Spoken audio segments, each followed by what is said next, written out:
வீட்டில் தீராத கஷ்டமா? கன்னி தெய்வ வழிபாட்டை தொடர்ந்து செய்து வந்தால் குடும்பம் தழைத்து செழிக்கும், வறுமை நீங்கும், நோய் நொடிகள் தீரும். கன்னி தெய்வம் குடும்பத்தை பாதுகாப்பு அரணாக நின்று காத்தருளும் கன்னி வழிபாடு பொதுவாக ஆடி தை மாதங்களில் மேற்கொள்வது வழக்கம். பெரும்பாலும் இந்த 2 மாத செவ்வாய்க்கிழமைகளில் கன்னி பூஜை செய்யலாம். தை மாதம் 2ஆம் நாளில் கன்னிக்கு பூஜை செய்து வணங்குவது வழக்கம்.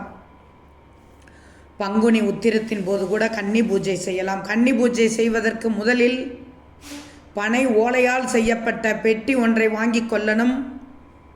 இதில் மஞ்சள் கிழங்கு, கன்னிகள் இறந்தபோது அவர்களின் வயதிற்கு ஏற்ப பட்டு பாவாடை அல்லது புடவை, கண்ணாடி, சீப்பு, வளையல், மல்லிகைப்பூ, காதோலை, கருகமணி ஆகியவற்றை வைத்து சாம்பிராணி தூபம் காட்ட வேண்டும். இந்த பெட்டிக்கு கன்னி பெட்டி என்று பெயர். இந்த பெட்டி வைக்கும்போது குடும்பத்தில் உள்ள பூப்படைந்த பெண்களுக்கு அருள் வந்து மூர்ச்சையாகி கூட விழலாம். இது சாதாரண நிகழ்வுதான்.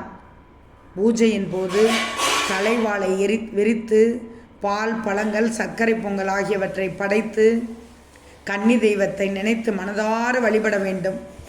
கன்னி தெய்வங்கள் குடும்பத்தினர் கனவில் வந்து கொலுசு, பூ, பட்டுப்பாவாடை ஆகியவற்றை படைக்குமாறு கேட்கும். அத்தகையவர்கள் இதுபோன்ற பொருட்களை வாங்கி மறக்காமல் படைக்க வேண்டும்.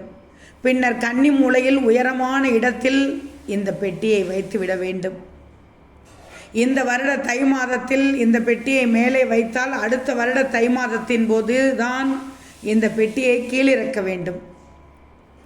அப்போது பெட்டிக்குள் வைத்திருந்த மஞ்சள் முளைவிட்டிருந்தால் கன்னி தெய்வம் வீட்டிற்குள் வந்துவிட்டது உறுதியாகும். அதற்குள் வைத்திருந்த துணியை எடுத்து வீட்டில் உள்ள மணமாகாத பெண்கள் உடுத்தி கொள்ளலாம். இப்படி வருடம் ஒரு முறை உங்கள் வீட்டில் மறைந்த கன்னி பெண்களை தெய்வமாக நினைத்து கன்னி வழிபாட்டை செய்யுங்கள். கன்னி வழிபாடானது வீட்டில் இருக்கும் செய்வினை கோளாறுகளை நீக்கும். பேய் பிசாசுகள் வீட்டை அண்டவிடாது. அமானுஷ்யங்கள், கண்திஷ்டி, பில்லி, சூனியம் ஆகிய எதுவும் உங்களை நெருங்காது.